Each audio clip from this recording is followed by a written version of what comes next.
E eu tenho certeza absoluta de uma coisa: a maior necessidade do ser humano, a maior necessidade minha e sua que me ouve, não é, meu irmão, questões materiais, não são questões dessa vida, não é um emprego, não é um salário fixo, não é, meu querido, a cura para uma enfermidade, não é mais saúde, não é, meu irmão, a estabilização de um casamento, não é tirar um filho, meu irmão, da rebeldia. A maior necessidade do ser humano é de ouvir, conhecer e praticar a palavra do seu Criador. E é esse aqui o nosso propósito, como já foi falado. A gente não tem um intuito aqui meramente religioso, de granjear pessoas para a nossa denominação, para a nossa igreja. Isso é algo muito pobre, muito superficial, muito baixo, porque não é placa, nem denominação e nem religião que salva o ser humano, mas sim uma pessoa viva, real, que esteve nesse mundo, morreu pelos nossos pecados e ressuscitou ao terceiro dia. Jesus Cristo de Nazaré. Eu vivia perdido, eu vivia uma vida vazia, eu vivia caminhando sem saber aonde, sem saber o porquê, em pecado, em iniquidade. Mas um dia eu conheci esse Jesus e eu passei a caminhar com ele e ele mudou a minha vida. E é por isso que hoje o mínimo que eu posso fazer por você que ouve aqui, por você que está me ouvindo, o mínimo que eu posso fazer, a minha dívida para contigo, é falar desse Jesus que me transformou, desse Jesus que me mudou. Talvez você esteja vivendo algo parecido com o que eu vivi. Uma vida de ilusão, uma vida, meu irmão, de fachada, uma vida onde você até sai, se diverte por um tempo, toma uma, dá uma namorada, conta uma piada, encontra um amigo, mas no fundo, meu irmão, permanece, persiste, né? Aquele vazio, aquela falta de sentido, irmão, que coisa nenhuma, que amigo nenhum, que mulher nenhum, que namoro nenhum pode preencher. O vazio que somente Deus pode preencher. Então, meu querido, presta atenção nesse pequeno testemunho, nessa pequena palavra. Será que é por acaso a gente está aqui? Será que é por acaso, justamente hoje, justamente nessa situação, nesse momento da sua vida, esse som, meu irmão, está chegando aos teus ouvidos? Eu acredito que não. Então, Deus pode trazer uma palavra ao teu coração. E por isso que eu redobro aqui o pedido de atenção. Eu quero ser breve, porém trazer uma mensagem muito clara aqui. Eu quero falar a respeito da volta de Jesus Cristo. E para isso eu quero ler aqui as palavras do próprio Jesus, registradas por Mateus, né, escritas, portanto, na Bíblia, no capítulo 24, a partir do versículo 3 até o 14. Eu vou fazer a leitura. Diz o seguinte: Jesus estava sentado no Monte das Oliveiras, quando os discípulos se aproximaram dele e, em particular, lhe pediram: diga-nos, quando essas coisas vão acontecer? E que sinal haverá da sua vinda e do fim dos tempos? Jesus respondeu: tenham cuidado, para que ninguém os engane, porque muitos virão em meu nome dizendo: eu sou o Cristo, e enganarão a muitos. E vocês ouvirão falar de guerras e rumores de guerra. Fiquem atentos e não se assustem, porque é necessário que isso aconteça, mas ainda não é o fim. Porque nação se levantará contra nação, e reino contra reino. Haverá fomes e terremotos em vários lugares. Porém, todas essas coisas são o princípio das dores. Vocês serão entregues para serem maltratados, e eles os matarão. Vocês serão odiados por todas as nações por causa do meu nome. Nesse tempo, muitos vão se escandalizar, trair e odiar uns aos outros. Muitos falsos profetas se levantarão e enganarão a muitos. E, por se multiplicar a iniquidade, o amor se esfriará de quase todos. Aquele, porém, que ficar firme ou que perseverar até o fim, esse será salvo.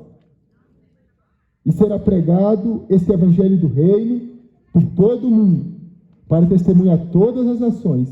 Então virá o fim. Amém? Essa é a palavra, não minha, não de homem nenhum, mas do próprio Deus, registrado aqui por inspiração, né, no Santo Livro, na Santa Palavra, a Bíblia Sagrada. Eu quero, antes de começar a falar sobre esse texto, apenas fazer aqui uma breve oração, pedindo ao Senhor que dê graça e direcionamento nesse momento.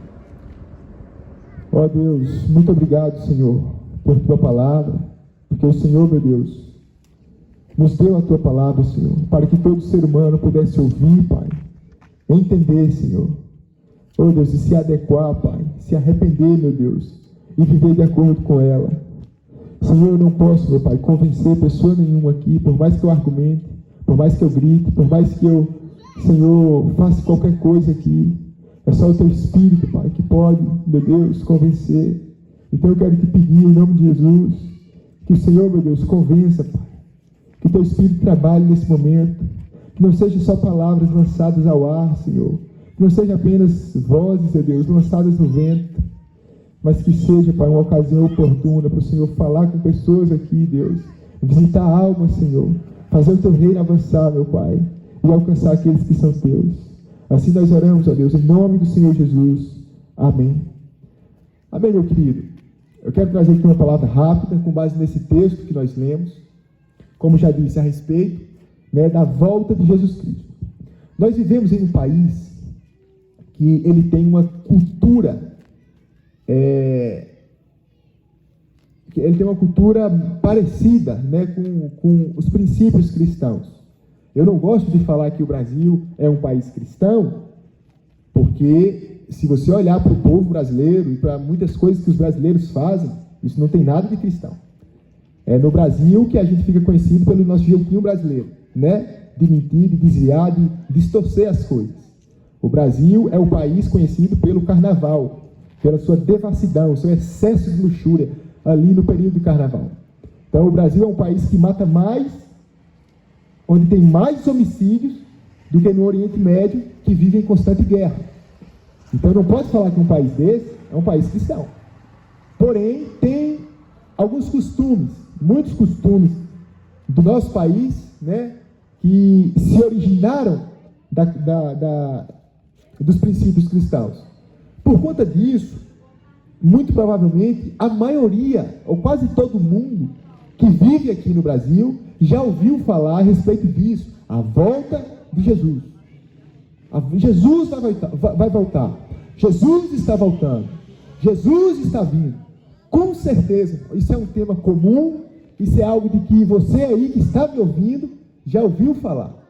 Então, pelo menos familiaridade com esse tema, com esse assunto, quase todo mundo aqui já tem. O problema é que, apesar de ouvir falar disso, é que apesar de estar constantemente vendo pessoas falarem disso, de que Jesus vai voltar, o problema é que a importância a esse assunto muitas vezes não é dada.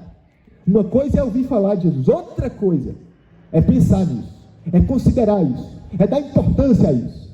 E aqui eu aprendo nesse texto algo muito importante, que os discípulos de Jesus, eles deram importância a esse ponto. E eles chegam aqui com uma pergunta para Jesus, uma pergunta em particular. O versículo 3 diz: Jesus estava sentado no Monte das Oliveiras, quando os discípulos se aproximaram dele, e em particular lhes pediram: diga-nos quando essas coisas vão acontecer e que sinal haverá da tua vinda e do fim dos tempos. Então os discípulos estão interessados, eles querem estar inteirados, a parte disso. Eles querem não só ouvir falar da volta de Jesus, eles querem entender. Eles querem, meu irmão, colocar o coração nisso. E meu querido ouvinte, preste atenção nisso. A melhor coisa, meu irmão, que você pode fazer é isso. É se preocupar, meu irmão, com a volta de Jesus Cristo. Seja você cristão ou não, seja você rico ou pobre, seja você estudado ou não, homem ou mulher, rico ou pobre. Se preocupe, meu irmão. Pense, considere isso. A volta de Jesus. E por que que isso é importante? Porque junto à volta de Jesus, vinculado à volta de Jesus, está um grande acontecimento. O quê? O fim. Olha aí a pergunta deles. Que sinal haverá da tua vinda e do fim dos tempos? São coisas que estão vinculadas. Jesus vem no fim dos tempos. Esse mundo em que a gente vive, ele não vai ficar aqui para sempre. Ele não foi feito para durar eternamente. A Bíblia diz que o mundo teve um começo e que terá um fim. E que esse fim vai se aproximando. E que é nesse tempo do fim que Jesus vem. Então, meu querido, o tempo de fim fala de acabar, meu irmão. De se fechar a porta. De acabar o tempo. De acabar as oportunidades. Fim, acabou. Fim, meu irmão. Acabou. Essa semana a gente estava visitando uma viúva que tinha acabado de perder o marido. E a indignação dela ali é porque foi de repente. O marido era novo, não dava sinais de que iria morrer, estava com a saúde em dia. E de repente, meu irmão, sem ninguém esperar, o homem estava na roça, colhendo feijão, puf, morreu, acabou. É isso que é o fim. Aí não adianta mais chorar, não adianta, acabou. O tempo do fim, meu irmão, o fim do tempo é algo a ser considerado. E é por isso que a volta de Jesus é tão importante, porque fala também do tempo do fim. Então, meu querido, deixa eu te perguntar uma coisa. Você tem pensado nisso? Você pensa no destino, você pensa no futuro, você pensa no dia de amanhã, você se preocupa, meu irmão, com a sua alma, você se preocupa com o seu destino eterno. E quando isso aqui acabar? E quando, irmão, essa vida findar? E quando chegar a velhice? Quando você, meu irmão, cair numa cama doente, e depois, meu irmão, que você for para o caixão, 7 palmos, e aí, meu irmão, você pensa nisso? O fim da existência nesse mundo é algo relevante para você? Com toda certeza, a maioria das pessoas não pensa nisso. Isso é um grande erro, é um grande equívoco. A maior viagem que o ser humano faz, meu irmão, é a viagem para a eternidade. Ao longo da vida, algumas pessoas têm a oportunidade de viajar muito. Eu mesmo já tive a oportunidade de ir para outros estados, São Paulo, Rio de Janeiro. São grandes viagens. Outros chegam a sair do país, andam de avião, vão, meu irmão, para outros lugares. E toda vez que o ser humano vai fazer uma grande viagem, ele se preocupa, ele, meu irmão, pensa, ele se programa, ele com antecedência começa a preparar a mala, começa a pensar em como que vai ser, o que ele vai precisar, como que ele vai entrar em determinado lugar, a passagem, se preocupa com tudo. Se você vai ali, meu irmão, em São Paulo, você se preocupa, você se ajeita, você se prepara. Se você vai ali em Irecê, meu irmão, no bonito, você se pega a bolsa, arruma a carteira, você se prepara para essa viagem. Agora olha que coisa, olha que contradição. A gente se prepara para essas pequenas viagens da vida, e para a maior viagem de todas, que é a viagem para a eternidade, as pessoas não se preocupam, simplesmente não se preocupam. Meu querido, não cometa esse erro, não seja desprevenido assim. Se preocupe com a sua eternidade, se preocupe com o fim. Você não é eterno, você não vai viver a vida toda, os seus dias estão chegando, meu irmão, a morte vai bater também, você vai para a grande viagem chamada eternidade. E aí, meu irmão, e aí o que será? Ao falar sobre isso, e ao tentar levá-lo a pensar nisso, o meu propósito não é colocar medo, porque Deus tem uma solução. Deus preparou um passaporte. Deus, meu irmão, Ele proveu um jeito de nos dar uma eternidade feliz, em paz com Ele.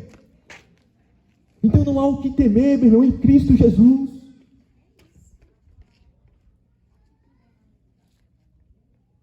Não há o que temer. A salvação plena em Jesus Cristo. Então eu queria aqui, com essas pequenas palavras, dizer que o fim está chegando, que esse Jesus Cristo que veio, que esteve aqui, Ele está voltando, e quando Ele vir, será o fim. Jesus virá para buscar, meu irmão, os que são seus, buscar, meu irmão, aqueles que andaram com Ele, aqueles que verdadeiramente são cristãos. Jesus não vem para buscar, meu irmão, meramente religiosos. Jesus Cristo não vem para buscar, meu irmão, uma pessoa só porque é católica, ou uma pessoa só porque é evangélica, ou uma pessoa só porque é assembleiana, ou outra pessoa só porque é da ressurreição e vida. Não é isso, meu irmão. Jesus não vem buscar pessoas com base nesses critérios. Jesus vem buscar pessoas que andam com Ele de verdade, não de fachada. Não, meu irmão, externamente, mas os que realmente creem nele e praticam a palavra dele. Jesus vem para isso, para buscar os que são dele. Mas ele vem também, meu irmão, para julgar o mundo. Julgar aqueles, meu irmão, que o rejeitaram. Aqueles que não fizeram caso, meu irmão, do seu sangue derramado para salvar. Aqueles que não quiseram se preocupar com suas almas, que preferiram o pecado, a iniquidade, a maldade, a perversão. Aqueles que preferiram os prazeres desse mundo serão julgados quando Cristo Jesus voltar. Então, meu querido, isso é sério, isso é muito importante. O fim está chegando, Jesus Cristo está vindo. Se prepare, meu irmão, se renda e se arrependa dos seus pecados. Volte o seu coração para Ele. Viva uma vida realmente no agrado dEle. Agora, para mim finalizar aqui, eu quero tratar de uma questão. Uma pergunta, na verdade. Você que está me ouvindo, pode fazer essa pergunta. Garoto, você que está falando aí, com que base? Com base em que você tem tanta certeza assim, que o fim está chegando e que Jesus está voltando? Aliás, essa conversa não é de hoje. Essa conversa de que Jesus vem não é recente. Há muito tempo se fala que Jesus vem. Como é que a gente pode ter certeza que isso realmente agora está próximo de acontecer? Bom, para que a gente não tivesse dúvida de que a vinda de Jesus está para que o ser humano não tivesse nenhuma dúvida de que estaria perto o tempo de Jesus voltar, o próprio Jesus fez algo interessante. Ele pegou e reuniu, meu irmão, um monte de sinais. Sinais aqui são acontecimentos, fatos, coisas que aconteceriam, meu irmão, na vida, que indicariam, anunciariam que ele estava próximo. Interessante isso. Jesus não deu dia nem hora. Ele não deu uma data, ele não falou 20 de abril de... Não, meu irmão. O dia e a hora ele falou que ninguém sabe. Porém, meu irmão, para que a gente pudesse estar mais prevenido, ele deu sinais, meu irmão. Sinais, os sinais da volta de Cristo. E eu afirmo aqui com toda certeza que Jesus Cristo está voltando brevemente com base nesses sinais. E que sinais são esses? Preste atenção, meu irmão. Os sinais aqui que Jesus Cristo deu da volta dele. Oi, senhorita, boa tarde. Olha aqui os sinais da volta de Jesus. Primeiro sinal, está aí no versículo 4 e 5. Engano. O primeiro sinal que Jesus falou, engano. O tempo do fim, o tempo em que ele estaria perto de voltar, seria um tempo marcado por engano. Um mundo enganado. Um mundo, meu irmão, caracterizado, marcado pelo engano. Meu. E engano aqui se refere engano moral. Pessoas que estariam enganadas, meu irmão, a respeito da sua moralidade, do que é certo e do que é errado. Pessoas que iriam chamar o errado de certo e o certo de errado. Estariam enganadas. Pessoas, meu irmão, que estariam totalmente equivocadas em relação à vida. Então, meu irmão, você vai conversar com as pessoas hoje e você vê o engano. Você vai falar, meu irmão, por exemplo, uma mulher que ela deve ser decente, que deve se preocupar com suas vestes, não chamar atenção, não dar motivo, meu irmão, para ser cobiçada na rua. E elas vão dizer que não. Obrigado, Sá. Dizer que não, isso é coisa de antigamente. Isso é coisa do passado. Eu posso me arrumar do que eu quiser. No meu corpo manda eu. O que é isso? Engano. Você vai aconselhar uma adolescente, um rapaz jovem, de que ele não deve, meu irmão, se relacionar sexualmente antes do casamento, porque isso é perigoso, isso, meu irmão, traz problemas, isso não acarreta doença, isso não traz gravidez precoce, isso não abre o caminho para o aborto, e tantos outros males. Aí ele vai rir de você e falar, tá doido, dormiu na história, meu irmão. Hoje pode tudo, meu irmão. Hoje as menininhas de 12, 10 anos, já não são mais virgens. Hoje ninguém espera o tempo certo para se casar e se relacionar sexualmente. Acha que isso é certo. O que é isso? Engano. Engano. Então o mundo seria marcado por engano, meu irmão. Engano. E não somente engano moral, mas também engano religioso.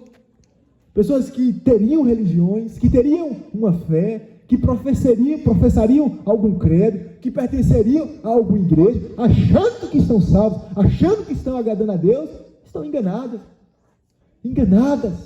Porque o que Jesus quer e o que Ele veio trazer ao mundo não foi mais uma religião. Jesus veio trazer um estilo de vida, meu irmão. Uma nova vida verdadeira, meu irmão. Pautada no amor, uma vida prática, meu irmão. Onde não adianta, meu irmão, ser pregador, não adianta, meu irmão, ter 200 anos na igreja. O que vale diante dele, meu irmão, é praticar o que ele ensinou, é amar o próximo, meu irmão, de verdade, é tirar da boca, meu irmão, e socorrer o necessitado, acudir o aflito, vestir o nu, praticar a palavra dele, viver de forma simples, meu irmão. É isso. Muitas pessoas não, têm as suas religiões. Não, eu já sou católico, não, eu já sou evangélico, não, eu já tenho isso, eu já tenho tal cargo, e pensam que são salvos. Estão enganadas. Engano. Então o primeiro sinal que Jesus deixou, engano, e a gente está vivendo isso de uma forma assustadora. Segundo sinal, Jesus falou de guerras, gente. Olha que coisa, guerras. Está aí no versículo 6. E vocês ouvirão falar de guerras e rumores de guerras. Meu Deus, guerras. Esse é um outro sinal da volta de Jesus Cristo.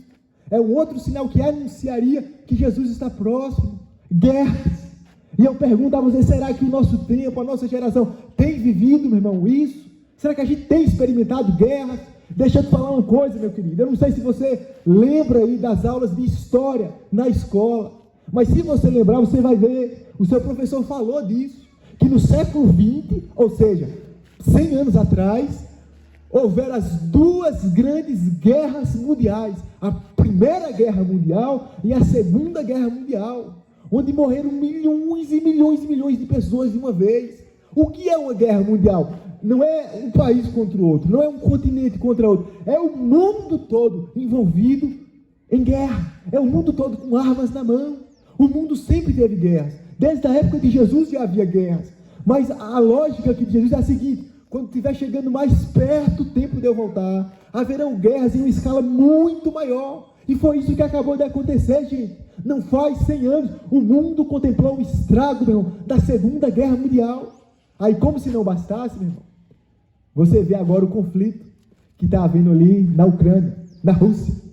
Dois países, meu irmão, que colocaram o mundo em alerta, que colocaram as autoridades, as nações, meu irmão, para ficar em extrema alerta, meu irmão. O mundo está sofrendo uma ameaça terrível de confronto nuclear, uma guerra que tem capacidade de destruir tudo, meu irmão.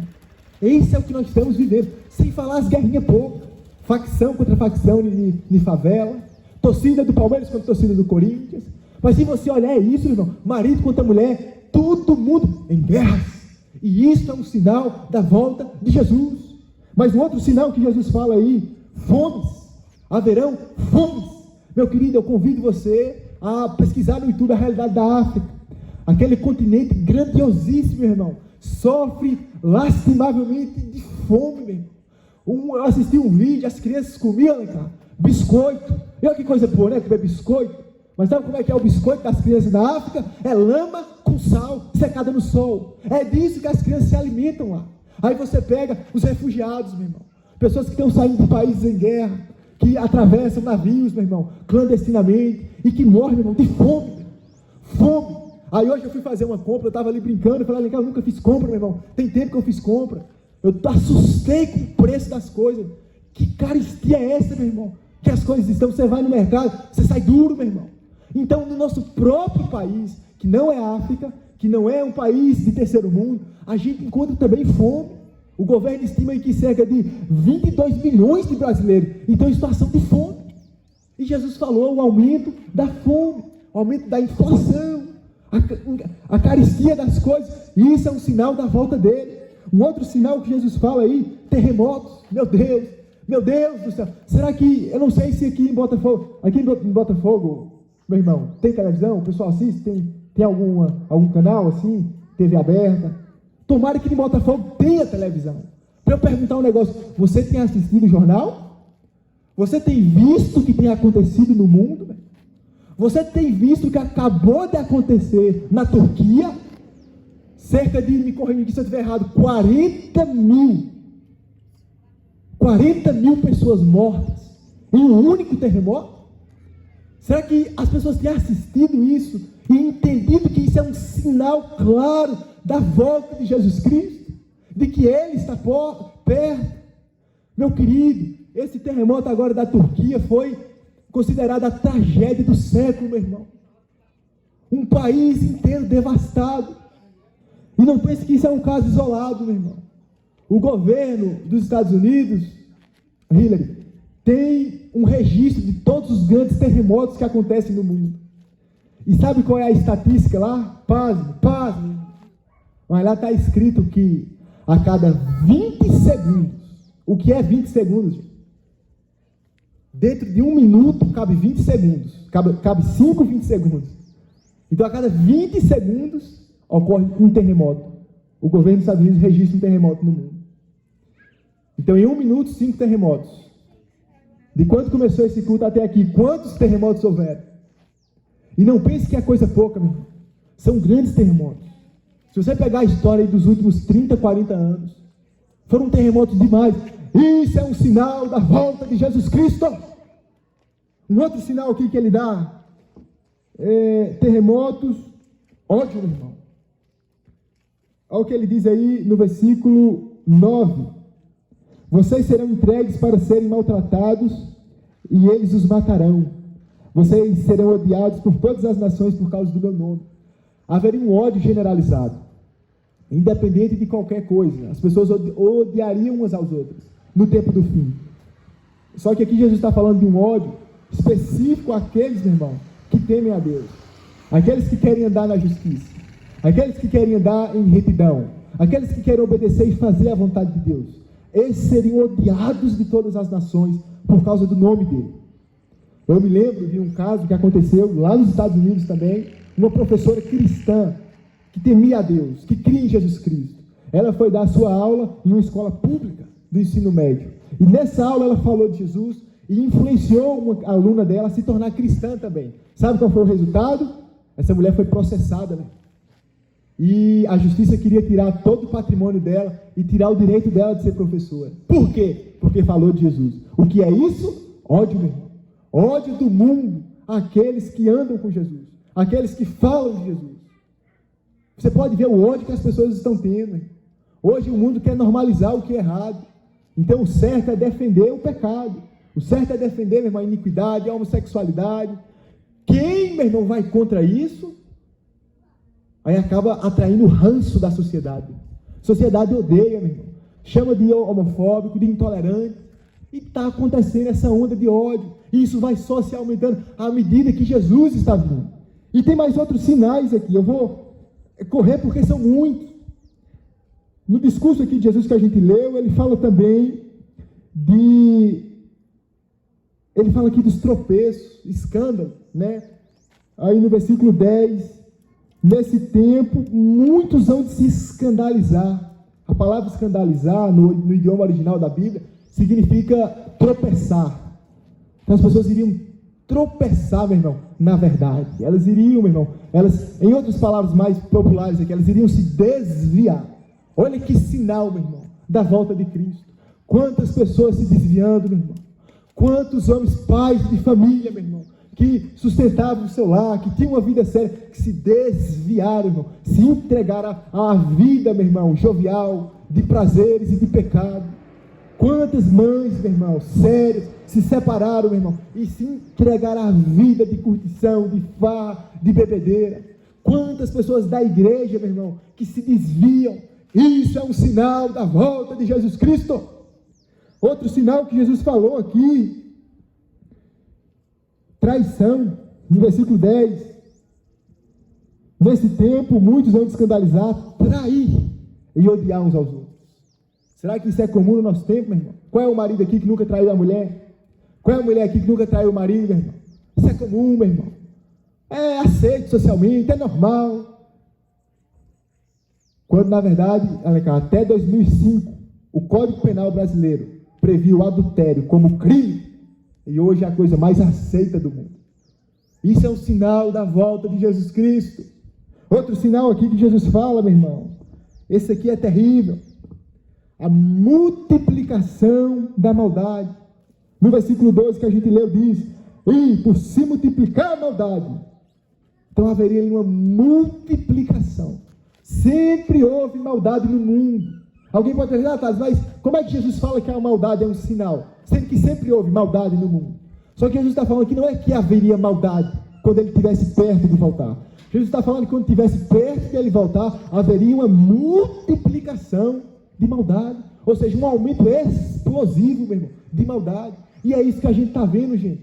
Graças a Deus que aqui tem televisão. Os maiores pregadores hoje, não sou eu, não é Alencar, não é evangelista, não é pastor nenhum. O maior pregador do século 21, meu irmão, são os sinais, são os acontecimentos que a televisão registra. Toda vez que você vê um terremoto, toda vez que você vê uma maldade sendo transmitida na religião, isso é uma pregação, isso é uma mensagem, meu irmão, falando com você: ei, Jesus Cristo está voltando, isso é um sinal da volta dele, se prepare, meu irmão, o fim está chegando. Então a televisão registra, meu irmão, o pai, meu irmão, que mata filho. Esses dias eu vi a reportagem, o filho de 15 anos, salvo engano, que planejou e executou a morte da própria mãe. Outra reportagem eu vi, meu irmão, a mãe que vendeu o bebê recém-nascido por R$9.000 na internet. E você vê essas coisas, meu irmão, golpes na internet, idosos, meu irmão, que pensam ali que vai comprar uma coisa e é ludibriado, tem o dinheiro saqueado, assalto, meu irmão, morre. Outro dia, meu irmão, o cara que matou o amigo, meu irmão, porque pisou no pé. Esse é o mundo que a gente vive, meu irmão. Um mundo onde o mal se multiplicou, onde o mal, meu irmão, se alastrou, meu irmão. Multiplicação de sinal, isso é o quê? Multiplicação de maldade, perdão, isso é o quê? Um sinal da volta de Jesus Cristo. E aqui, talvez o maior sinal de todos, e eu já concluo, quando Jesus fala do esfriamento do amor. E por se multiplicar a maldade, o amor se esfriará de quase todos. Gente, cadê o amor, meu irmão? Cadê o amor desse mundo nosso? Cadê, meu irmão, aquele negócio? Você cozinhar uma galinha, meu irmão, tirar aqui um pezinho, uma asinha e mandar para o vizinho. Cadê, meu irmão, aquele negócio de você fazer uma canjica aqui, mandar um pouco, meu irmão, lá para os parentes, lá de outro lugar? Cadê, meu irmão, você lembrar que fulano de tal está doente e ficar visitando? Cadê o amor, gente?